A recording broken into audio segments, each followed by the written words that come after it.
যিনি restoration of democracy slogan দিয়ে মানুষের সামনে এসে দাঁড়িয়েছিলেন, যিনি বলেছিলেন আমি গণতন্ত্রের পুনঃপ্রতিষ্ঠা করব, যিনি বলেছিলেন কোন গণতান্ত্রিক আন্দোলনকে পুলিশ লাঠি চালিয়ে গুলি চালিয়ে স্তব্ধ করে দিতে পারবে না, যিনি নির্বাচনকে অবাধ এবং শান্তিপূর্ণ করার প্রতিশ্রুতি দিয়ে একটা পরিবেশ তৈরির নাম করে ক্ষমতার পরিবর্তন করলেন, আজকে পরিবর্তিত পরিস্থিতিতে তিনি মানুষের কাছ থেকে তাদের সমস্ত অধিকারকে কেড়ে নিয়েছেন। আজকে এই অবস্থার বিরুদ্ধে প্রতিবাদ জানাতে আমরা আপনাদের সামনে এসে দাঁড়িয়েছি। দেখুন, বাংলার মানুষ রাজনীতি সচেতন মানুষ। এখানের মানুষ দীর্ঘদিন ধরে সিপিআইএম এর রাজনীতি দেখেছে। এখানে দীর্ঘদিন ধরে মানুষ তৃণমূল কংগ্রেসের রাজনীতি দেখেছে, কংগ্রেসের রাজনৈতিক বিদায়ের দৃশ্য দেখেছে। কিন্তু আজকে পরিবর্তিত রাজনৈতিক পরিস্থিতিতে কোথায় দাঁড়ালো পশ্চিমবঙ্গ? উলুবেড়িয়ার নির্বাচন হচ্ছে, আমতা, উদয়নারায়ণপুর, বিস্তীর্ণ এলাকা জুড়ে অবাধ দাপিয়ে বেড়াচ্ছে তৃণমূল বাহিনী। কেন্দ্রীয় বাহিনীকে ঠিকমতো ডিপ্লয়মেন্ট নেই। কার্যত নির্বাচনটাকে একটা প্রহসনে রূপান্তরিত করে দিয়েছে উলুবেড়িয়া থেকে শুরু করে নোয়াপাড়ার নির্বাচনকে। যারা গণতন্ত্রের পুনঃপ্রতিষ্ঠা স্লোগান দিয়ে পশ্চিমবঙ্গে ক্ষমতায় এসেছিলেন, তারাই মানুষের গণতন্ত্রকে সম্পূর্ণভাবে লুট করেছেন। মানুষের বিরোধী কণ্ঠস্বরকে রক্তাক্ত ক্ষতবিক্ষত করে দিয়েছে বর্তমানের এই সরকার। আপনি দেখছেন চারদিক থেকে মুকুল রায় প্রাক্তন তৃণমূল কংগ্রেসের অন্যতম প্রতিষ্ঠাতা সদস্য ছিলেন, যারা তখন স্বপ্ন দেখতেন যে তৃণমূল হারতে পারে, তৃণমূলকে হারানো যেতে পারে। সেই স্বপ্নের যিনি সওদাগর ছিলেন, সেই মুকুল রায় যে পথ দিয়ে আসবেন, আজকে সেই পথে তৃণমূল তাদের পতাকা দিয়ে ছেয়ে ফেলেছে। বাংলায় আর কিছু হোক না হোক, অন্তত এই বস্ত্র শিল্প তৃণমূলের কল্যাণে নতুন করে পুনরুজ্জীবিত হয়েছে এত ফ্ল্যাগ লাগানোর কারণে। এটা অনস্বীকার্য। এতে নিশ্চয়ই অন্তত কিছু বেকার মানুষের কর্মের সংস্থান হবে, আমাদের অর্থনীতি পুনরুজ্জীবিত হবে। আপনারা মুকুল রায়কে পতাকা দিয়ে ঢেকে ফেলছেন। আরে আপনারা শাক দিয়ে মাছ ঢাকতে চাইছেন, মাছটা তো ঢাকতে পারলেন, কিন্তু শাকটাকে ঢাকবেন কি দিয়ে? আগামী দিনে তার সেই কথা চিন্তা করতে হবে মুকুল রায়। আগামীকাল আমার আরেকজন রাজনৈতিক শহীদ মাননীয় শিক্ষামন্ত্রী পার্থ চট্টোপাধ্যায় আপনাদের এখানে আসবেন, তিনি সভা করবেন। বাংলার শিক্ষামন্ত্রী, শিক্ষিত বাঙালি, তার শিক্ষামন্ত্রী তিনি, তার সভার গুরুত্ব নিশ্চয়ই আছে। আপনারা তার বক্তব্য মন দিয়ে শুনবেন, তার বিজেপি বিরোধিতাকে আপনারা গ্রহণ করবেন, আপনারা নিজেদের মতো করে রাজনৈতিক পরিস্থিতি বিচার করবেন।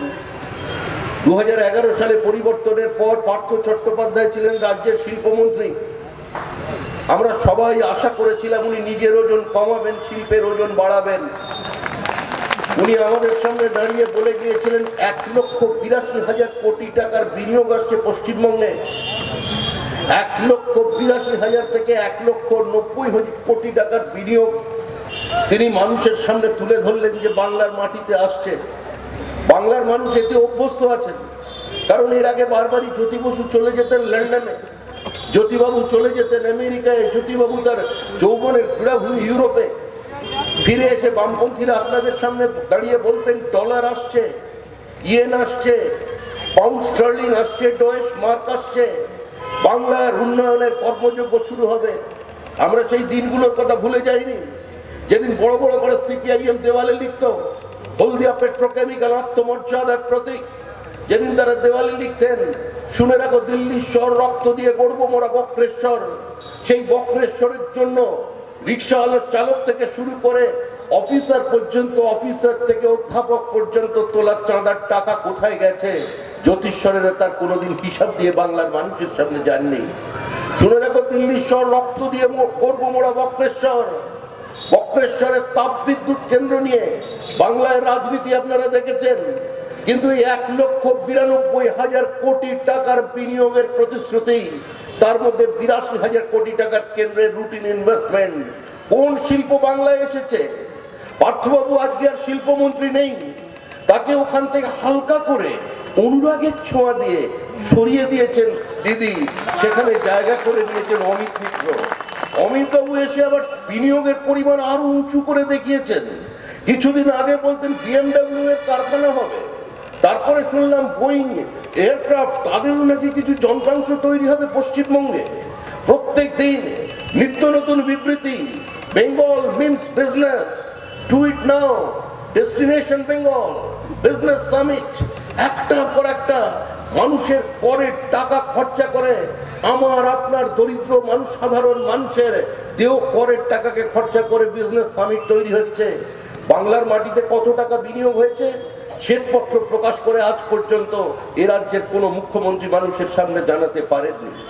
কলকাতায় একটা বিজনেস সামিট হয়ে গেল, সেখানে বিরাট নৃত্য, কে নেই সেখানে? চাঁদের হাট বসেছে তাদের পাশে। জ্যোতিবাবুদের আমলে যারা জ্যোতিবাবুর থেকে অনুগ্রহ নিয়ে, আনুকূল্য নিয়ে, 1-2 টাকায় সরকারি জমি নিয়ে বাংলার মাটিতে পুঁজি তৈরি করেছিলেন, একদিন যে ব্যক্তি বুদ্ধদেব ভট্টাচার্যের দিকে তাকিয়ে থেকে ব্র্যান্ড বুদ্ধ বলে সম্বোধন করেছিলেন 2011 নির্বাচনের আগে, সেই ব্র্যান্ড বুদ্ধ যিনি বলেছিলেন, আজকে তিনি তার অবস্থান বদল করে মুখ্যমন্ত্রীর পাশে দাঁড়িয়ে পড়েছেন। কিন্তু এরা সবাই দাঁড়িয়ে মুখ্যমন্ত্রীর পাশে। বিনিয়োগ করছেন কোথায়? বিনিয়োগ করছেন ঝাড়খণ্ডে। বিনিয়োগ করছেন কোথায়? বিনিয়োগ করছেন নয়ডায়, বিনিয়োগ করছেন ছত্তিশগড়ে, বিনিয়োগ করছে সাম্প্রতিককালে উড়িষ্যায়।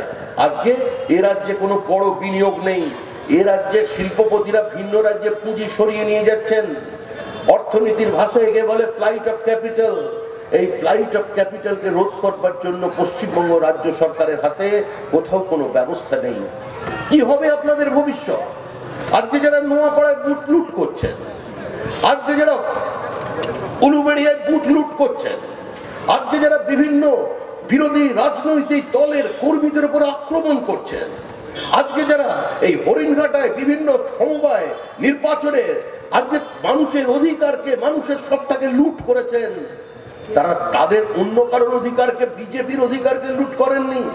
সাধারণ মানুষের গণতান্ত্রিক অধিকারকে আপনারা লুট করেননি। আপনারা লুট করেছেন আপনাদের পরবর্তী প্রজন্মের ভবিষ্যৎকে। কারণ বাংলা একটা উচ্ছিষ্ট ভোগীদের রাজ্যে পরিণত হয়ে গেছে, অনুদান প্রিয় রাজ্য। আপনারা যারা থাকবেন আগামী দিনে, আপনাদের সন্তান সন্ততি, তার পরবর্তী প্রজন্ম, তারা কিসের জন্য বাংলায় জন্ম নিয়েছে, লেখাপড়া শিখছে? তাদের ভবিষ্যৎ 2 টাকা কেজির চাল, তাদের ভবিষ্যৎ কন্যাশ্রী, তাদের ভবিষ্যৎ সবুজ সাথীর সাইকেল, তাদের ভবিষ্যৎ তেলে ভাজা, তাদের ভবিষ্যৎ ট্রেনে বাদাম বিক্রি করা, তাদের ভবিষ্যৎ বাংলার মাটিতে দাঁড়িয়ে ভিক্ষান্দেহী বলে ভিক্ষা পাত্র নিয়ে আগামী দিনে দাঁড়িয়ে থাকা। এ রাজ্যে কোনো কর্মসংস্থান নেই, কোনো কর্মসংস্থানের ব্যবস্থা নেই। এ রাজ্যে শিল্পে কোনো স্বাভাবিক প্রতিযোগিতা নেই মানুষের মধ্যে। এই রাজ্যের নতুন করে ভিন্ন রাজ্যের মানুষ কাজের খোঁজে পৌঁছচ্ছেন না। রাজ্যের ইঞ্জিনিয়ারিং কলেজের 45,000 আসনের মধ্যে গত শিক্ষাবর্ষে 19,000 আসন ভর্তি হয়েছে। এবছরে এই লক্ষ্যমাত্রা 17,000-এ পৌঁছবে না। এ রাজ্যের গ্র্যাজুয়েট ইঞ্জিনিয়াররা রেলের গ্রুপ ডি স্টাফ হওয়ার জন্য পরীক্ষা দিচ্ছে। এ রাজ্যের গ্র্যাজুয়েট ইঞ্জিনিয়াররা নিজেদের অনিশ্চিত ভবিষ্যতের কথা চিন্তা করে ব্যাংকের কেরানির চাকরি নিচ্ছে। প্রাইমারি স্কুল টিচারের জন্য তারা অ্যাপ্লাই করছে, পরীক্ষায় বসছে। আর বাংলার মাটিতে একমাত্র দরিদ্র, মধ্যবিত্ত, নিম্ন মধ্যবিত্ত শিক্ষক, যুবক যুবতীদের যে চাকরির সংস্থান আছে, সেটা হচ্ছে ওই প্রাইমারি, আপার প্রাইমারি, সেকেন্ডারি স্কুলের টিচার। আজকে সেগুলো নিয়ে টেট পরীক্ষাকে এরা একবারের জন্য ত্রুটিপূর্ণ, নির্বিঘ্নে সমাপ্ত করতে পারেনি। দোকানদারি চলেছে, সম্পূর্ণ দোকানদারি। এই পার্থবাবু যিনি কালকে আসছেন, ওনাকেই জিজ্ঞাসা করবেন, উনি বলবেন, কারণ উনি অন্তত সব সাহস দেখিয়েছেন। এর জন্য তাকে আমরা নিঃসন্দেহে অভিনন্দন জানাই। তিনি সাংবাদিক বৈঠক থেকে বলে দিয়েছেন যে যদি দলের নাম করে যারা যারা চাকরি দেব বলে টাকা নিয়েছে, তার দায়িত্ব দল নেবে না। তার দায়িত্ব নেবে কে?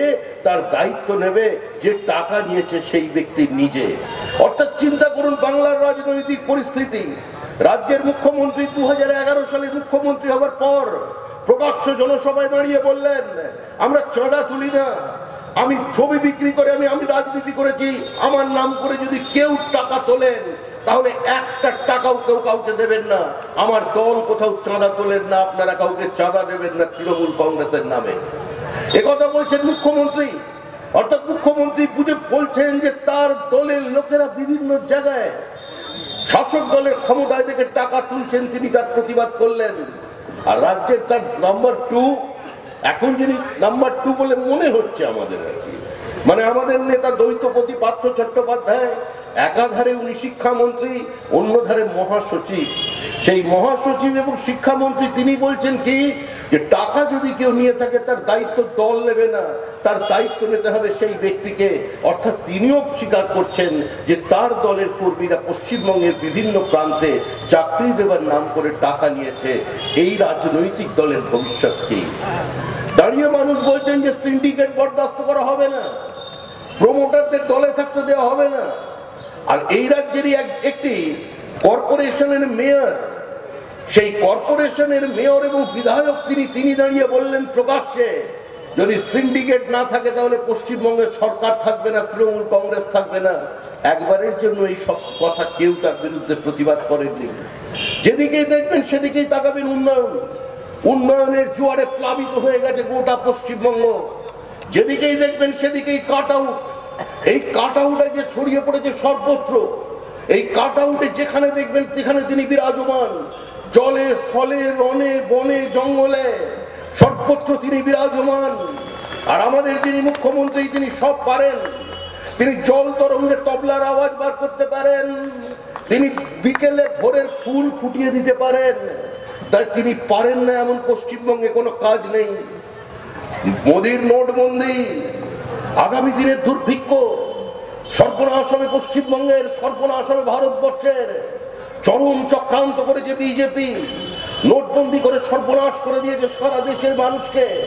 মুখ্যমন্ত্রী রাস্তায় নামলেন, কংগ্রেসের মিছিল, সিপিএম এর মিছিল, সিপিএম যে সিপিএম দিনের পর দিন মানুষের সামনে দাঁড়িয়ে কংগ্রেসকে জোরদারের পার্টি, জমিদারের পার্টি বলে, international monetary fund, world bank, ক্রোনো capital কত কালভরা বিবৃতি দিয়ে বললেন এই বড় লোকেদের বিরুদ্ধে গরিবের লড়াইকে জোরদার করতে হবে। সেই সিপিআই এবং রাস্তায় তারাও নোটবন্দি নিয়ে মিছিল করছেন। কংগ্রেসের মিছিল, তৃণমূলের মিছিল, তার সঙ্গে সিপিআইএম এর মিছিল, ওই ত্রিফলা বাতির মতো একদম ত্রিফলা আক্রমণ জনগণের উপরে। আর জনগণ 3 দিন থেকে আক্রান্ত হয়ে শেষ পর্যন্ত গিয়ে জনগণ ব্যাংকের লাইনে আছেন, তারা উত্তেজিত নয়। জনগণ এটিএম এর লাইনে, তারা উত্তেজিত নয়, কারণ মানুষ এই পদক্ষেপকে সমর্থন করেছিলেন। আর আজ তার পরিণতি কি? তার পরিণতি হলো আজকে যারা বললেন নোটবন্দি আগামী দিনে সর্বনাশ করে দেবে, তারা বাংলাকে নিয়ে এসে কোথায় দাঁড় করালেন? যারা জিএসটির বিরুদ্ধাচরণ করলেন। আপনি চিন্তা করুন, দিকে দিকে দাঁড়িয়ে মানুষকে বিভ্রান্ত করে দেওয়া হচ্ছে। মানুষকে বোঝানো হচ্ছে বিজেপি জিএসটি নিয়ে এসেছে, ব্যবসার সর্বনাশ হবে, ছোট মাঝারি ব্যবসায়ীরা শেষ হয়ে যাবে, মুদির দোকানদার আর ছোট ছোট 100 গ্রাম 200 গ্রাম জিনিস বিক্রি করতে পারবে না। মানুষকে বোঝানো হচ্ছে যে মিষ্টির দোকানে যদি একটা সিঙ্গাড়া কেনেন তার আলাদা ট্যাক্স, পান্তুয়া কিনলে তার আলাদা ট্যাক্স। অর্থাৎ এই ধরনের ট্যাক্সের জন্য সর্বনাশ হয়ে যাবে গোটা পশ্চিমবঙ্গের। কারা জিএসটি এনেছে? জিএসটিতে 33টা এনটিটি আছে, জিএসটি 33টা ভাগ আছে, তার মধ্যে একটা হলো কেন্দ্রীয় সরকার, বাদ বাকি প্রত্যেকটি রাজ্য সরকারের প্রতিনিধিরা। চেয়ারম্যান কে ছিলেন? জিএসটি কমিশন কাউন্সিলের প্রথম চেয়ারম্যান কে ছিলেন? ডক্টর অসীম দাশগুপ্ত, সিপিআইএম। অসীম দাশগুপ্ত বর্তমানের যিনি অর্থমন্ত্রী, অর্থনীতিবিদ, বর্তমানের অর্থমন্ত্রী ব্যারিস্টার অর্থমন্ত্রী যিনি অরুণ জেটলি, তাকে শিখিয়েছিলেন জিএসটির আসল মানে কি, জিএসটির পদ্ধতি কি। তারপরে কে এলেন অমিত মিত্র। প্রত্যেকটা মিটিং এ হাজির ছিলেন অমিত মিত্র। 63টা আইটেমের 63টা সামগ্রীর দামকে তিনি রিভাইজ করতে বলেছিলেন ট্যাক্সকে। তার প্রত্যেকটা প্রস্তাব গৃহীত হয়েছে। 2/3 সংখ্যাগরিষ্ঠতার ভোটে প্রত্যেকটা সিদ্ধান্ত গ্রহণ করা হয়েছে। কোনদিন ভোটের অবস্থা আসেনি। জিএসটির মিটিং এ তারপরে জিএসটি কমিশন তৈরি হওয়ার পরে 18 বার মিলিত হয়েছে। প্রত্যেকটা মিটিং এ পশ্চিমবঙ্গ সরকারের উপস্থিতি ছিল, পশ্চিমবঙ্গের পুরোক্তারা ছিলেন। কোনদিন জিএসটির কোন সামগ্রীকে কেন্দ্র করে ফোটাফুটির অবস্থা তৈরি হয়নি। ঐক্যমত্যের ভিত্তিতে সহমতের ভিত্তিতে জিএসটি আইনটি পাস করে দেওয়া হলো। সেখানে নরেন্দ্র মোদীর পাশে, অরুণ জেটলির পাশে দাঁড়িয়ে অমিত মিত্র, বিগলিত করুণা, জাহ্নবী যমুনা, ওখানে মুখে হাসি, আর এখানে এসে দাঁড়িয়ে বলছেন ড্রাকোনিয়ান ল, আক্রান্ত হচ্ছে ভারতবর্ষের জনগণ। এই কথা মাথায় নিয়ে উত্তরপ্রদেশের নির্বাচন হয়েছে। লোকসভার সবচেয়ে বড় যে আমাদের যেখানে সবচেয়ে বেশি আসন আছে উত্তরপ্রদেশ, ভারতবর্ষের সবচেয়ে বড় ল্যাবরেটরি, আজকে সেইখানের আন্দোলনে সেখানে মানুষ প্রত্যাখ্যান করেছেন আজকে বর্তমানের সরকারকে। সমাজবাদী সরকার চলে গেছে। তিলক তরাজু আর তলোয়ার ইনকো মারে জুতে চার, পুরা বল সাফ করো। মানুষকে আদিবাসী, বনবাসী, বর্ণ হিন্দু, বর্ণ ক্ষত্রিয়ের নামে ভেঙে টুকরো টুকরো করে দেবার যে রাজনীতি, সেই রাজনীতিকে মানুষ প্রত্যাখ্যান করেছে। জাতপাতের রাজনীতিকে মানুষ দূরে ছুঁড়ে ফেলেছে। কিন্তু তা সত্ত্বেও একটা রাজনীতি আছে, তা সত্ত্বেও জাতিভেদ প্রথা ইটস সোশ্যাল রিয়ালিটি, এটা আজও একটা সামাজিক ক্ষত, সামাজিক অভিশাপ। আজকে তার বিরুদ্ধে লড়াই করবার জন্য, সামাজিক সাম্যের জন্য, অর্থনৈতিক সাম্যের জন্য আজকে আমরা এখানে এই সমাবেশের আয়োজন করেছি। বাবা সাহেব আম্বেদকর বলেছিলেন, শুধু অর্থনৈতিক স্বাধীনতা নয়, যদি সামাজিক স্বাধীনতা না থাকে, সামাজিক সাম্য না থাকে, তাহলে স্বাধীনতার প্রকৃত অর্থ, স্বাধীনতার প্রকৃত প্রয়োগটা বিনষ্ট হয়ে যাবে। আজকে সেখানে দাঁড়িয়ে আমি এই অঞ্চলে বহু উদ্বাস্তু মানুষ আছেন যারা ওপার বাংলা থেকে ছিন্নমূল হয়ে সর্বস্ব খুইয়ে এপারে চলে এসেছেন। আমি তাদের কাছে একটি কথা তুলে ধরছি। আজকে বহু মানুষ এখানে আছেন যারা হয়তো কেউ রেশন কার্ড পেয়েছেন, কোন না কোনো জায়গায় একটা ব্যাংকের বই পেয়েছেন, কিন্তু এখনো পর্যন্ত নাগরিকত্ব পাননি। তাই ভারতীয় জনতা পার্টি, বর্তমানের এনডিএ সরকার, সেই সরকারের স্বরাষ্ট্রমন্ত্রী রাজনাথ সিং একটি বিল নিয়ে এসছেন যে 2014 সালের 31শে ডিসেম্বর পর্যন্ত বাংলাদেশ, পাকিস্তান, পার্শ্ববর্তী রাষ্ট্রের যেখানে যত সংখ্যালঘু আছেন, যারা নিজেদের জীবন জীবিকার কারণে, সত্তাকে অক্ষুণ্ণ রাখবার কারণে আজকে সেখান থেকে ছেড়ে ভারতবর্ষে এসেছেন, তাদের নাগরিকত্ব দিতে হবে। যারা আজকে মতুয়া নিয়ে রাজনীতি, মতুয়া ভাই বোন এখানে বহু মানুষ আছে যারা দীর্ঘদিন বিভিন্ন তৃণমূলের রাজনীতি দেখেছেন, সিপিআইএম এর রাজনীতি দেখেছেন, যারা রাজনীতি নিয়ে ঠাকুর বাড়িকে ভেঙে যেতে, দুটুকরো হতে দেখেছেন। আমি তাদের সেই সমস্ত মতুয়া ভাই বোনদের কাছে প্রশ্ন করছি, আজ পর্যন্ত স্বাধীন ভারতের ইতিহাসে এই পদক্ষেপ কোন সরকার নেয়নি। বর্তমানের এনডিএ সরকার তৈরি করেছেন যে 2014 সালের 31শে ডিসেম্বরের পরে যদি কেউ ভারতে এসে থাকেন, তাদের আমরা নাগরিকত্ব দেব। আর তার কারণেই আজকে বিল নিয়ে আসা হয়েছে। আর সেই বিলের বিরোধিতা করেছে কে? সেই বিলের বিরোধিতা করছে যারা এখানে মতুয়া, যারা মতুয়া বাড়ির প্রার্থীকে জিতিয়েছেন, মমতা দেবীকে লোকসভায় পাঠিয়েছেন। আজকে সেই অধিকাংশ প্রচুর মতুয়া যাদের নাগরিকত্ব নেই, তাদের পাশে দাঁড়াতে চাইছে যে সরকার, সেই বিজেপির সরকারের আনা বিলের বিরোধিতা করেছে তৃণমূল কংগ্রেস, বিলের বিরোধিতা করেছে আজকে সিপিআইএম, বিলের বিরোধিতা করছে কংগ্রেস, শুধু রাজনীতির কারণে। এই বিভাজনের রাজনীতি কতদিন চলবে? সিলেক্ট কমিটিতে পাঠিয়ে দিয়েছে বিল। কে আছে সিলেক্ট কমিটিতে? সিপিআইএম এর যে কমিটিতে পাঠানো হয়েছে সেখানে সিপিআইএম এর নেতৃত্ব দিচ্ছেন কে? সিপিএম এর নেতৃত্ব দিচ্ছেন মোহাম্মদ সেলিম। তিনি ঠিক করে দেবেন আজকে ওপার বাংলা থেকে আগত ছিন্নমূল হিন্দু উদ্বাস্তুদের ভবিষ্যৎ কি হবে। তৃণমূল কংগ্রেসের কে নেতৃত্ব দিচ্ছে? তৃণমূল কংগ্রেসের নেতৃত্ব দিচ্ছেন ডেরেক ওব্রায়েন। তিনি ঠিক করবেন ওপাশের ঘোষ, কোষ, মন্ডল, বিশ্বাস যারা ওপার থেকে এপারে চলে এসেছেন, তাদের ভবিষ্যৎ কি হবে, তাদের সত্তা কি থাকবে, তাদের অধিকারকে কে রক্ষিত করবে। আমরা এই অবস্থানের বিরোধিতা করছি। ধর্মনিরপেক্ষতার নতুন ব্যাখ্যা তৈরি করে দিয়েছে তৃণমূল কংগ্রেস, অভূতপূর্ব ধর্মনিরপেক্ষতা। এতদিন পর্যন্ত বাংলার মাটিতে বলা হতো, নজরুল ইসলামের নাম করা হতো হিন্দু না আমরা মুসলিম, ওই জিজ্ঞাসা কোনজন? কান্ডারিকে হুঁশিয়ারি দিচ্ছেন এক বৃন্তে দুটি কুসুম দেখা। কাজী নজরুল ইসলামকে কার্যত এরা মুসলমান মানিয়ে মানুষের সামনে তুলে ধরছেন, আর রবীন্দ্রনাথকে হিন্দু বলে মানুষের সামনে তুলে ধরছেন। আমরা এই বিভাজনের রাজনীতির বিরোধী। আজকের রাজনীতি কি? আজকের রাজনীতি উন্নয়ন। Today's politics is development and today's religion is democracy. সারা পৃথিবীর মানুষ জানে, বর্তমান প্রজন্ম জানে যে আজকের ধর্ম গণতন্ত্র। এটাই একমাত্র পথ। এই পথের মধ্যে দিয়ে, প্রতিবাদের মধ্যে দিয়ে নিজস্ব বক্তব্যকে উপস্থাপিত করতে হবে। তার মধ্যে দিয়ে সমাজের আর্থসামাজিক ব্যবস্থার পরিবর্তন নিয়ে আসতে হবে, সামাজিক উত্তরণ তৈরি করতে হবে। আর সেই পথকে অন্তরায় করে দিচ্ছে তৃণমূল কংগ্রেস। হিন্দু মুসলমানের নামে দুভাগে ভাগ করে দেয়া। আরে আমরা যারা বিজেপি করি, আমরা যারা বিজেপি কর্মী, এই যে এখানে আমাদের নেতারা বসে আছেন, এদের কাছে এসে হরিণঘাটার অফিসে কোন হিন্দু এসে বিজেপির হরিণঘাটা অফিসে এসে বলে রামায়ণের সুন্দর কাণ্ড না কি কাণ্ড, ওই কাণ্ড নিয়ে প্রশ্ন করতে আসবে না।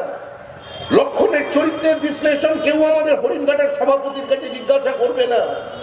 একইভাবে তৃণমূল কংগ্রেসের অফিসে গিয়ে কেউ ওই কারবালা যুদ্ধ, হাসান হুসেনের লড়াই নিয়ে সেখানকার ধারা বিবরণী শুনতে চাইবে না। আমরা রাজনীতি করি, আমাদের কাছে মানুষ আসবে কিসের জন্য? মানুষ আসবে তাদের ছোট ছোট কথা, ছোট ছোট ব্যথা নিয়ে। মানুষ আসবে তাদের দৈনন্দিন জীবন যুদ্ধ নিয়ে। মানুষ আসবেন তাদের স্বাস্থ্য সুরক্ষা নিয়ে। মানুষ আসবেন তাদের রুটি রোজগারের জন্য। আমরা পারি কি না পারি, আমরা তার জন্য চেষ্টা করব, তার কথাটা শুনবো। এটাই রাজনীতি। রাজনীতি কাদের জন্য? যার টাকা আছে সে তো বড় স্কুলে পড়বে, যার টাকা আছে সে বড় জায়গায় বড় হসপিটালে চিকিৎসা করবে। যার টাকা আছে সে রেলগাড়িতে নয়, বাসে নয়, ওইভাবে মুর্শিদাবাদের বাস অ্যাক্সিডেন্টে মারা যাবে না। মারা গেলে হাওয়াই জাহাজে উঠে ওপর থেকে ভেঙে নিচে পড়বে, একদম ওপর থেকে, ব্রিজের ওপর থেকে আবার নদীর মধ্যে চলে যাবে। রাজনীতি গরিব মানুষের জন্য, যাদের শ্রম দেওয়া ছাড়া অন্য কোনো ক্ষমতা নেই। তারা সরকারি হসপিটালে যাবে, সেখানকার ব্যবস্থা কে দেখবে? সেখানকার ব্যবস্থা দেখবে রাজ্য সরকার। আপনারা সাম্প্রতিককালে দেখলেন ডেঙ্গু কার্যত মহামারীর আকার ধারণ করলো। ডেঙ্গু শব্দ উচ্চারণ করা যাবে না, কেউ কোনো সরকারি ডাক্তার তার প্রেসক্রিপশনে লিখতে পারবেন না। আপনি যাচ্ছেন হসপিটালে আপনার সন্তান সন্ততিকে, আপনার পরিবারের মানুষজনকে চিকিৎসা করাতে, সেখানে গিয়ে তারা পরিষ্কার বলে দিচ্ছেন যে হ্যাঁ আপনার ছেলে ডেঙ্গু টেস্ট পজিটিভ আছে, কিন্তু আমি হাতে করে লিখতে পারবো না। আর এই সরকার যারা একটা ডেঙ্গুর মশা মারতে পারেনি, তারা মোদি মারতে বেরিয়ে পড়েছে। মশা তাড়াতে পারে না, মোদি তাড়াবে। একটা বিধানসভার উপনির্বাচন জেতবার জন্য এমএলএ কে গাড়িতে স্টিকার মেরে চারিদিক থেকে সকালবেলা বিভিন্ন জায়গায় দাপিয়ে বেড়াতে হচ্ছে, একটি বোমা ফেলতে হচ্ছে। 400-ও বেশি আসন বিশিষ্ট রাজ্য।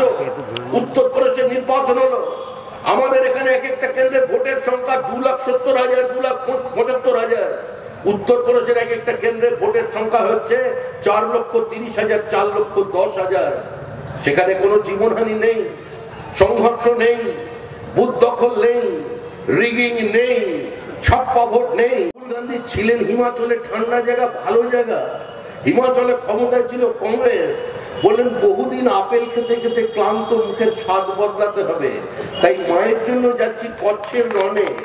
ওখান থেকে আমি ধোকলা নিয়ে আসবো, গুজরাটের ধোকলা। পরিণতি কি হলো? গুজরাটের ধোকলাও এলো না, আপেল বাগানও হাতছাড়া হয়ে গেল। খালি মানে ব্রেকফাস্ট টেবিলে পড়ে থাকলো শুধু ইটালির পিজা। আজকে সেই নিয়ে সন্তুষ্ট থাকতে হচ্ছে কংগ্রেসকে। আর এইটা যে রাজনৈতিক দল, এক অদ্ভুত রাজনৈতিক দল, সর্বগ্রাসী রাজনৈতিক দল। এবার 21 বছরে পা দিয়েছে।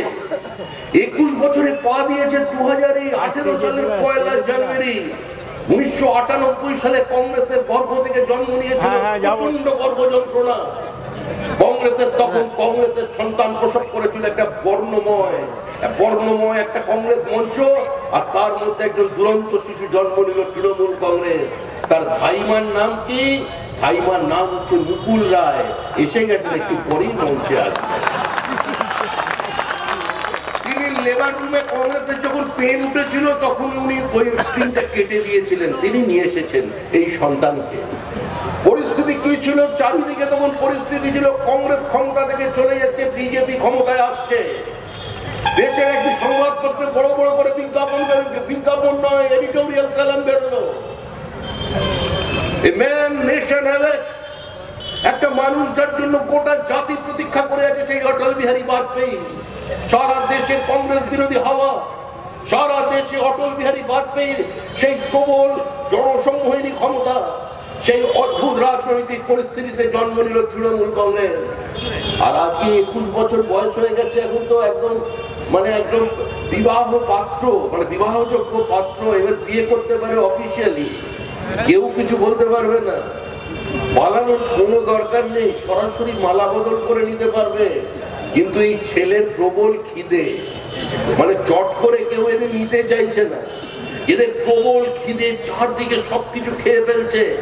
ওই বীরভূমের দিকে তাকান, ওখানে খাদানের বালি, তার পাশে স্টোন চিপ, আসানসোলের কয়লা, পিডব্লিউডির ইট, আজকে আপনার এখানের বিভিন্ন জায়গায় বাদ দিচ্ছে নদীর ওখানের বোল্ডার, প্রধানমন্ত্রী আবাস যোজনার ঘর, এমনকি শৌচালয় বাদ দিচ্ছে না, শৌচালয় বাদ দিচ্ছে না, ওগুলো খাবে। এর সর্বভুক সরকার, এই সর্বগ্রাসী খিদে নিয়ে মানুষের সামনে দাঁড়িয়ে পড়েছে। আজকে এই সরকারটাকে, এই দলটাকে আপনাদের না বলতে হবে না। আমরা যারা বিজেপি করি বহু যুগ থেকে, আমরা আগে বক্তৃতা করে বলতাম কংগ্রেস এবং সিপিআইএম এর প্রেম পরকীয়া প্রেম, গোপন প্রেম, পরস্ত্রীর সঙ্গে প্রেম। গোপনে গোপনে এদের চিঠির আদান প্রদান হয়, একে বিপদে পড়লে অন্যকে সহযোগিতা করে। আমাদের এক নেতা বলতেন, এখানে কুস্তি, দিল্লিতে দোস্তি। আজকে তার পরিণত কি? আমাদের সম্পর্কে তৃণমূল কংগ্রেস বললো কি সিপিএম এর ভোট বিজেপিতে আসছে। আজকে পরিণতি কি? আজকে তৃণমূল কংগ্রেস নতুন করে বন্ধু খুঁজতে বেরিয়ে পড়েছে। একজনকে আবার দায়িত্ব দিয়েছেন, উনি নাকি এবার দিল্লিতে ঘোরাঘুরি করবেন। এক সময় আমরা জানতাম যে, আমরা দেখেছি দেশে দুর্ঘটনা হয়, রেল দুর্ঘটনা, রেল দুর্ঘটনা। সেই ভদ্রলোক ছিলেন রেলমন্ত্রী। সেই রেলমন্ত্রী যখন উনি ছিলেন, তখন রেলওয়ে বাজেট দুর্ঘটনায় পড়েছিল, তার রেলমন্ত্রিত্ব চলে গিয়েছিল। তাকে দায়িত্ব দেওয়া হয়েছে বন্ধু খোঁজার তৃণমূল কংগ্রেসের। 21 বছরে পা দিয়ে তৃণমূল কংগ্রেস বন্ধু খুঁজছে। একবার অপ্রাপ্ত বয়স্ক একটা বিবাহ করে ফেলেছিল কংগ্রেসের সঙ্গে, সংসারটাকে টিকিয়ে রাখতে পারেনি। 1 বছরের মধ্যে ঘর ভেঙে গেছে, এখন আবার নতুন করে উঠছে, কারণ লোকসভা নির্বাচন, লোকসভার পরে বিধানসভা নির্বাচন। এই সরকারকে না বলতে হবে, না হলে আপনাদের পরিণতি শুধুমাত্র কন্যাশ্রী। আমি কন্যাশ্রীর বিরুদ্ধাচরণ করছি না, যিনি সাইকেল পাচ্ছেন তার সমালোচনা করছি না। এগুলো কেন্দ্র রাজ্য জনহিতকর প্রকল্প করবে। কেন্দ্র রাজ্যের কাজ হচ্ছে অসহায় মানুষের পাশে, প্রান্তিক মানুষের পাশে, নিরন্ন মানুষের নিবন্ধ চল্লিশে শুকনো কাঠের যোগান দেবে। এটা সরকারের দায়িত্ব। প্রধানমন্ত্রীর 56টা সামাজিক প্রকল্প আছে, যার কাজ পশ্চিমবঙ্গে চলছে, কিন্তু প্রধানমন্ত্রীর দপ্তর থেকে বলা হয়েছে যে কেন্দ্র সরকার যেরকম দিচ্ছেন, রাজ্য সরকারকে একটি স্থির সিদ্ধান্ত নিতে হবে। আগে কেন্দ্র সরকার 36টা প্রকল্পের টাকা বন্ধ করেছে, একথা অস্বীকার করা যায় না। কিন্তু তারা বলেছেন যে রাজ্য সরকার কোন কাজটা প্রথমে করবে আর কোন কাজটা পরে করবে, সেটা রাজ্য সরকারকে ঠিক করতে হবে। রাজ্য সরকারকে ঠিক করতে হবে কোন কাজে তিনি প্রাধান্য দেবেন। সেজন্য আপনারা জানেন, এত যে মোদী বিরোধিতা চলছে। দেশের প্রথম প্রধানমন্ত্রী নরেন্দ্র মোদী, যিনি চতুর্দশ অর্থ কমিশন ফিনান্স কমিশনের সুপারিশকে অক্ষরে অক্ষরে মেনে নিয়ে রাজ্যের বকরা রাজ্যের যে পাওনার টাকা, সেটাকে 42% নিয়ে এসেছেন। 24,500 কোটি টাকা বেশি পাচ্ছে কেন্দ্র, রাজ্য বেশি পাচ্ছে। 8,000 কোটি টাকার বেশি বাজেট ভর্তুকি মেটানোর জন্য পশ্চিমবঙ্গকে দেওয়া হয়েছে। কংগ্রেস আমলে জানেন, কংগ্রেসের কিছু নেতা কয়লার খাদান খেয়ে ফেলেছিলেন, কোলগেট কেলেঙ্কারি, কয়লা খেয়ে নিয়েছিলেন। আমরা কিছু বলিনি, মামলা করেছিল কেউ, সুপ্রিম কোর্ট বলে যে বেআইনি ভাবে কয়লা খেতে দেব না, বাতিল করে দিয়েছে সুপ্রিম কোর্ট ট্রিটি। নতুন করে নিলাম হয়েছে, নিলামের টাকা উঠেছে, আর সেই টাকার অধিকাংশটা যে রাজ্যে থাকবে সেই রাজ্যের টাকাটা পেয়েছে, সেই টাকাটা পাচ্ছে রাজ্য সরকার। রাজীব গান্ধী চোখে জল ফেলেছিলেন, বলেছিলেন 1 টাকা পাঠালে রাজ্যে পৌঁছচ্ছে 16 টাকা। দরিদ্র মানুষ যার জন্য 1 টাকা পাঠাচ্ছে পৌঁছচ্ছে 16 পয়সা। তাই তিনি চোখে জল ফেলেছিলেন, কিন্তু কিছু করে যেতে পারেননি, সময় পাননি। কিন্তু তিনি ভেবেছিলেন, চিন্তা করেছিলেন, তার সেই ভাবনাকে বাস্তবায়িত করেছেন নরেন্দ্র মোদী। তিনি বলছেন PM to beneficiary. Mamata Bandyopadhyay আগে বলতেন সিপিআইএম এর জমানায় যে PM to DM minus CM. CPIM লুট করবে, সিপিআইএম খাবে, সেই জন্য পিএম টু ডিএম চাই। প্রধানমন্ত্রী নরেন্দ্র মোদী রাজীব গান্ধীর কথা চিন্তা করে মমতা বন্দ্যোপাধ্যায়ের উপদেশ মেনে নিয়ে আরেকটু এগিয়ে গেছেন, আরেকটু এগিয়ে গিয়ে সরাসরি বলছেন বার্ধক্য ভাতার টাকা, বিধবা ভাতার টাকা, যা যা প্রকল্প, আমি নামগুলো মানে করছি না, যা যা প্রকল্প আছে 100 দিনের কাজের টাকা বেনিফিশিয়ারির কাছে তার অ্যাকাউন্টে সরাসরি পৌঁছবে। আর তার জন্য তিনি বিনা পয়সা অ্যাকাউন্ট খোলবার প্রজেক্ট নিয়ে নিয়েছিলেন।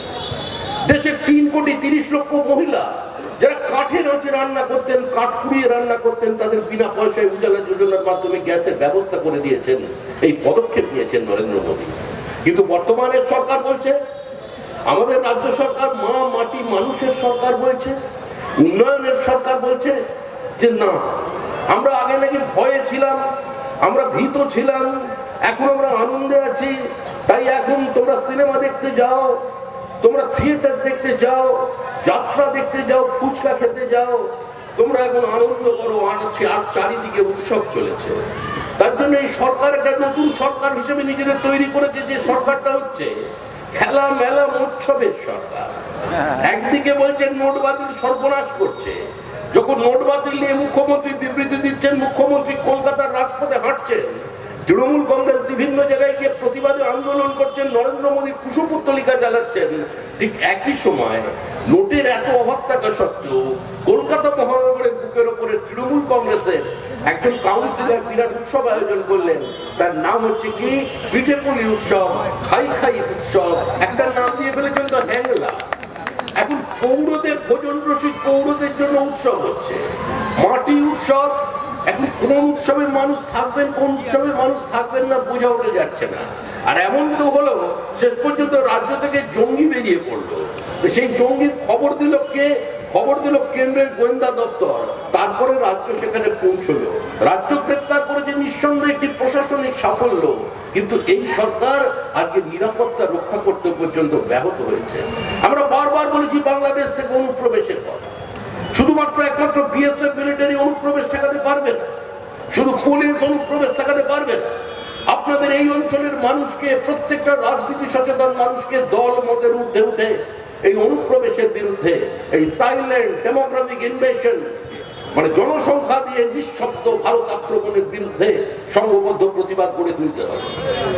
ইমাম মুয়াজ্জিন ভাতা দিয়ে যারা সমাজকে ভাঙতে চাইছে, পুরোহিত সম্মেলন করে যারা মমতা বন্দ্যোপাধ্যায়ের জয়ধ্বনি দিয়ে মানুষের দৈনন্দিন জ্বলন্ত সমস্যা থেকে মানুষের দৃষ্টিকে দূরে সরিয়ে রাখতে চাইছেন, আজকে এই আগামী দিনগুলোতে তাদের আপনাদের না বলতে পারবে। আপনি চিন্তা করুন কোন দিকে যাবে পশ্চিমবঙ্গ, শিল্পায়ন কিভাবে হবে, পশ্চিমবঙ্গের শ্রমনীতি কি হবে? সেটা কি ওই বীরভূমের পুরোহিতরা ঠিক করে দেবেন? পুরোহিতরা ঠিক করবে পশ্চিমবঙ্গের শ্রমনীতি কি হবে? ইমাম মুয়াজ্জিনরা ঠিক করবে এই সরকারের স্বাস্থ্যনীতি কি হবে? কাদের ভাতা দিচ্ছে সরকার? আপনাদের টাকা নিয়ে শুধুমাত্র ব্লক ভোটকে সুরক্ষিত করবার জন্য যে বিভাজনের রাজনীতি চলেছে, এই রাজনীতির বিরুদ্ধাচরণ করতে হবে। এর পার্টি অদ্ভুত রাজনৈতিক দল, এটা রাজনৈতিক দল কিনা 2021 সালের পরে আজকে বিভিন্ন বিশ্ববিদ্যালয়ে গবেষণা করবে মানুষ, যেটাকে রাজনৈতিক দল বলা যাবে কিনা রাষ্ট্রবিজ্ঞানীরা চিন্তা ভাবনা। আরে সকালবেলা কালীঘাটে চরণামৃত, সকালবেলা কালীঘাটের মাথায় মেটে সিঁদুর, দুপুরবেলা সকালবেলা জয় মা কালী, দুপুরবেলা বজরং বলি, আর সন্ধ্যাবেলা আলী রে আলী। মহল্লার সামনে দাঁড়িয়ে দুহাত তুলে আল্লাহ ভোট দে, আল্লাহ ভোট দে।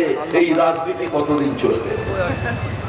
আরে উপোস করে থাকা মুসলমান বেচারি সকাল থেকে দুটো পর্যন্ত নিজের গ্যালারি জল চলে দূরের কথা রোজা পালন করছে, আর আরেকজন সকালবেলা দুপুরবেলা পেট ভর্তি মাছের ঝোল ভাত খেয়ে নিচ্ছে, মাছের কাঁটা দিয়ে দাঁত কোচাতে কোচাতে পৌঁছে যাচ্ছে ওই ইফতার পার্টিতে, পেঁয়াজি আর ফলের রস খেয়ে আজকে সেখানে উপবাস ভঙ্গ করছে।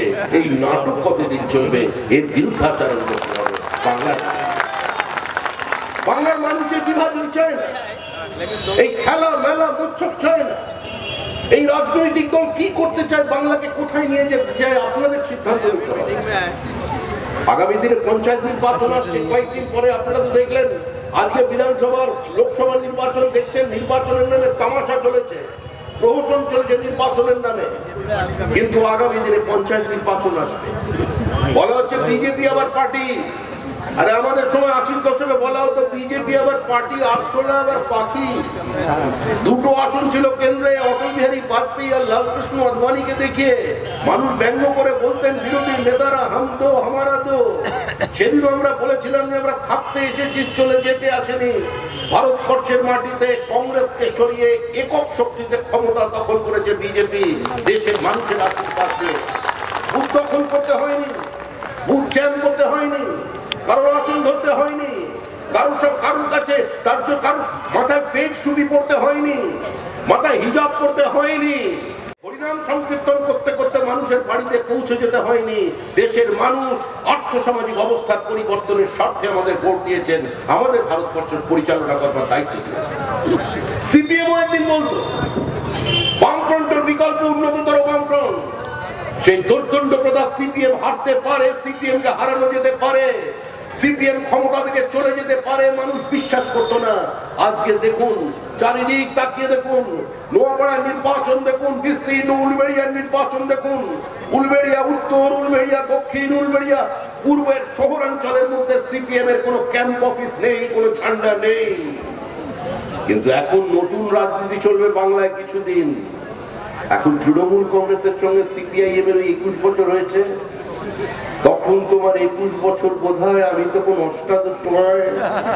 অষ্টাদশী তো নেই, একাদশী করতে করতে সিপিএম তো অন্য জায়গায় চলে গেছে। এমনিতেই ওদের যে অবস্থা, ওদের তো আর মাংস টাংস বেশি, শারীরিক যে অবস্থা, খাওয়া ভালো উচিত নয়। আমি বলছি সিপিআইএম, তোমরা এখন ভাই চুনো মাছ খাও, ছোট মাছ, হ্যাঁ, হজম করতে পারবে না, নাহলে ডিমটাও খাওয়া যেতে পারে। ভারত সরকার বলছে সানডে ইয়া মানডে, রোজ খাও আন্ডে, এসব খাওয়া টাওয়া যেতে পারে। এই খাওয়া দাওয়া নিয়ে কোনো রাজনীতি করা চলবে না। এখন সিপিআইএম এর পতাকা তুলে দিচ্ছে তৃণমূল কংগ্রেস পাড়ায় পাড়ায়। দরজা বন্ধ ছিল সিপিএম কংগ্রেস, সিপিএম এর দীর্ঘদিন পার্টি অফিস খুলতে পারেনি।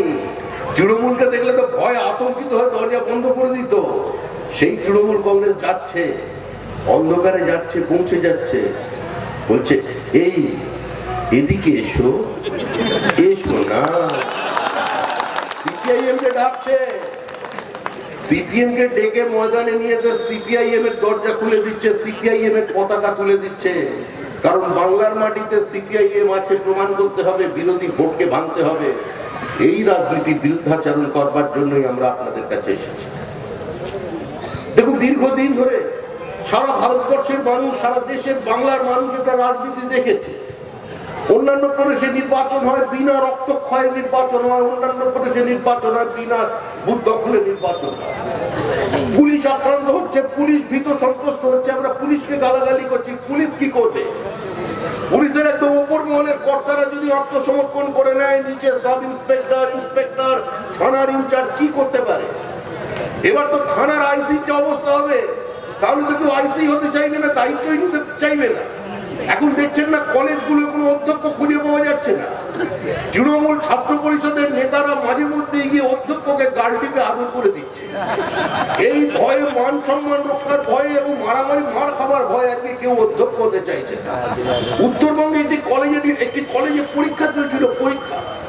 সেখানে একজন ছাত্র নেত্রী, তিনি কি করছিলেন, তিনি নকল করছিলেন।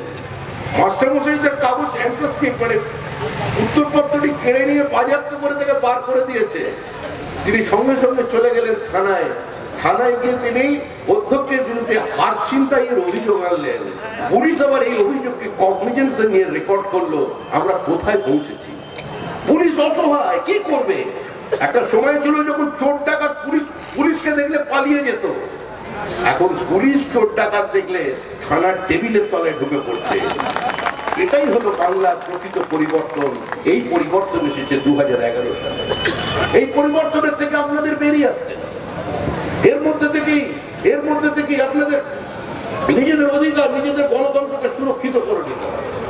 আমরা আপনাদের কাছে এসেছি শুধুমাত্র এই কথাগুলো বলতে, যে দেখুন, আজকে এই পরিস্থিতিতে যখন সম্পূর্ণ বিরোধী কণ্ঠস্বর ক্ষতবিক্ষত হয়ে যায়, যখন আবার সিপিআইএম এর থেকে অধিক গুণে একদলীয় একচোটে একাধিপত্য মানুষের বুকের উপর চেপে বসিয়ে দেওয়া হচ্ছে, যখন মানুষকে ভাবতে বাধ্য করতে হচ্ছে, মানুষকে বলতে বাধ্য করানো হচ্ছে, উন্নয়নের কর্মযজ্ঞ চলছে, আপনারা ভালো আছেন, আনন্দে আছেন, আপনারা উন্নয়নকে চোখে দেখুন, উন্নয়নের সামিল হন, আপনারা স্লোগান দিন। আজকে যখন মানুষকে এই পরিস্থিতির দিকে ঠেলে দেওয়া হচ্ছে, তখন এই বাধ্যতার সংস্কৃতি থেকে মুক্তি দেওয়ার জন্য আপনাদের একটি প্রতিবাদী শব্দের প্রয়োজন আছে।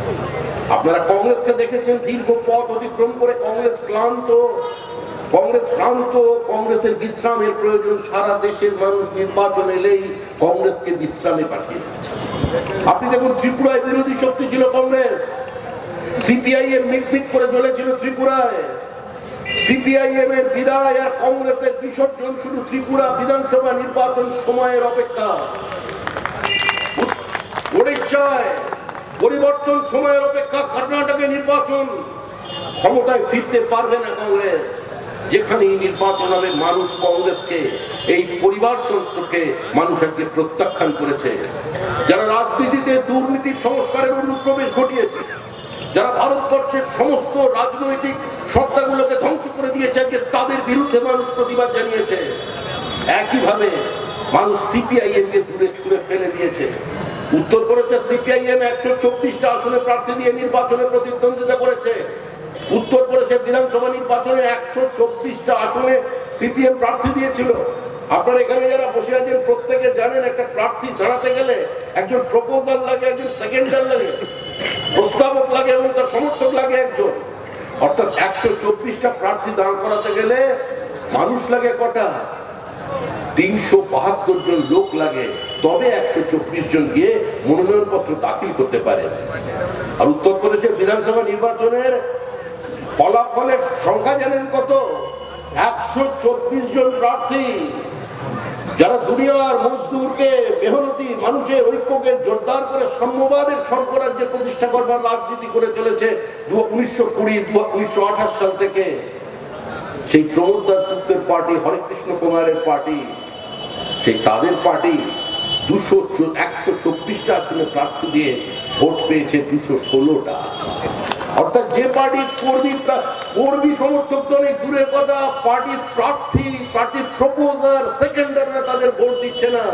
তারা বাংলায় এই তৃণমূলের সন্ত্রাসের বিরুদ্ধে দাঁড়াতে পারবে না। কৃষক সভা কৃষকদের পাশে নেই। যে কৃষক আজকে ডিস্ট্রেস সেলিং করছে, যে কৃষক 600-700 টাকায় চাল ধান বিক্রি করে বাজারে 24 টাকা কেজি করে চাল কিনে খাচ্ছে, তাদের নিয়ে, তাদের অসহায় অবস্থা নিয়ে আজকে কৃষক সভা, সিপিআইএম এর সংগঠন কোনো আন্দোলন করতে পারবে না, কংগ্রেস কোনো আন্দোলন করতে পারবে না। যে ছাত্রটি উপযুক্ত নম্বর পেয়েও কলেজে গিয়ে অনার্স পেতে গেলে তাকে উৎকোচ দিতে হচ্ছে নেতাকে, তার পাশে দাঁড়িয়ে এসএফআই কোনো গণ আন্দোলন তৈরি করতে পারবে না।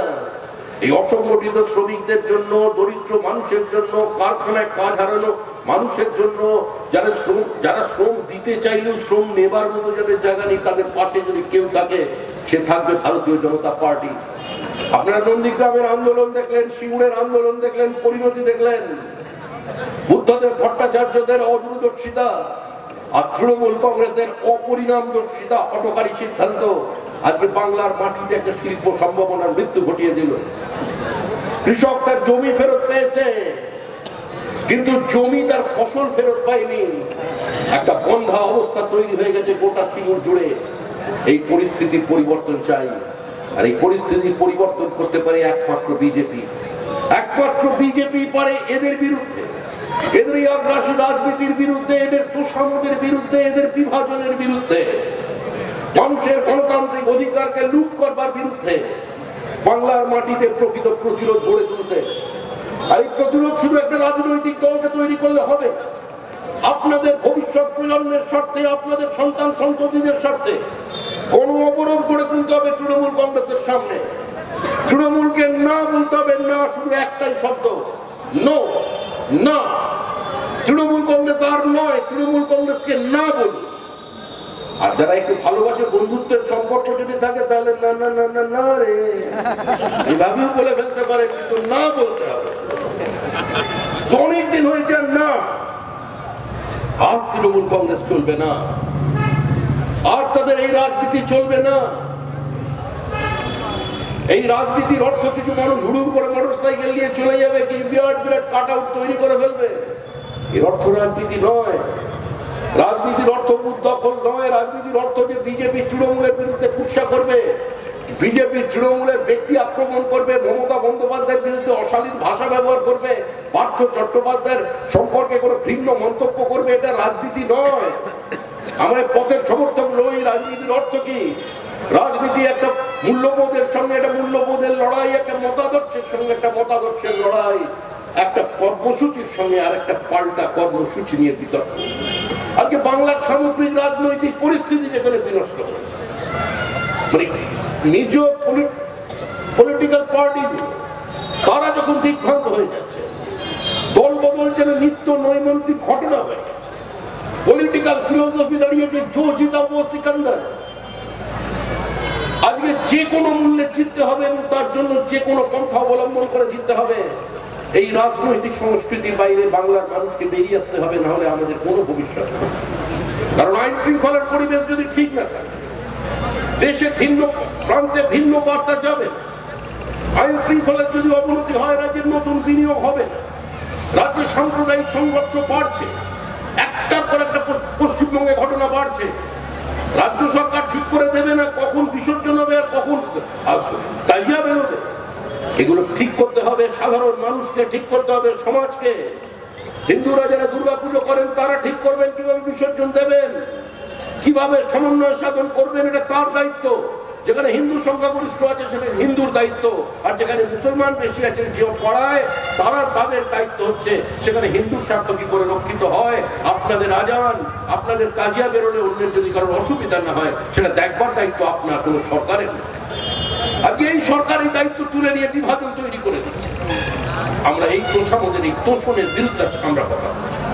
কারণ তোষণ আরেকজনের প্রতি অবিশ্বাস তৈরি, অবিশ্বাস সন্দেহ জন্ম দেয়, সন্দেহ থেকে সন্দেহ, অবিশ্বাস থেকে ঘৃণা তৈরি হয়, ঘৃণা হিংসা ডেকে আসে, হিংসা সংঘর্ষ ছড়াবে, রক্তক্ষয় ছড়াবে, আর সামগ্রিকভাবে ভাতৃ হত্যার মধ্যে দিয়ে কোনদিন চিরকালীন শান্তি প্রতিষ্ঠা হবে না। সমাজ দূষিত হয়ে যায়, উন্নয়ন স্তব্ধ হয়ে যায়। যারা বিনিয়োগকারী বাংলার মাটিতে আসছেন, ডেস্টিনেশন বেঙ্গল ভাবছেন, যেখানে মেধা আছে, এর টোপোগ্রাফিক্যাল ইনফরমেশন এতটাই যে প্রথম বিশ্বের দুনিয়া মাত্র 4.5 ঘন্টার মধ্যে ফ্লাই করে যাওয়া যায়। এখানে নদী আছে, এখানে পোর্ট আছে, আমাদের পাশে বিহারের এত খনিজ সম্পদ আছে, আমাদের এত হাত আছে, বেকার যুবক যুবতীদের হাত, যে হাতগুলো শূন্য কাজ চায় সেই কাজ আছে। এই পরিস্থিতি থাকা সত্ত্বেও, মেধা থাকা সত্ত্বেও আজকে আমরা কেন পিছিয়ে পড়েছি? কেন বাংলা যেখানে 1 নম্বর থেকে 2 নম্বর শিল্পন থেকে আজকে এই জায়গায় পৌঁছেছে? এই কারণ আমাদের খুঁজতে হবে। আমাদের ধ্বংস থেকে নিজেদের বাঁচবার স্বার্থে আমি আবার বলছি, তৃণমূল কংগ্রেসকে না বলুন। পঞ্চায়েত নির্বাচনে আগামী দিনে তৃণমূল কংগ্রেসকে না বলুন, না।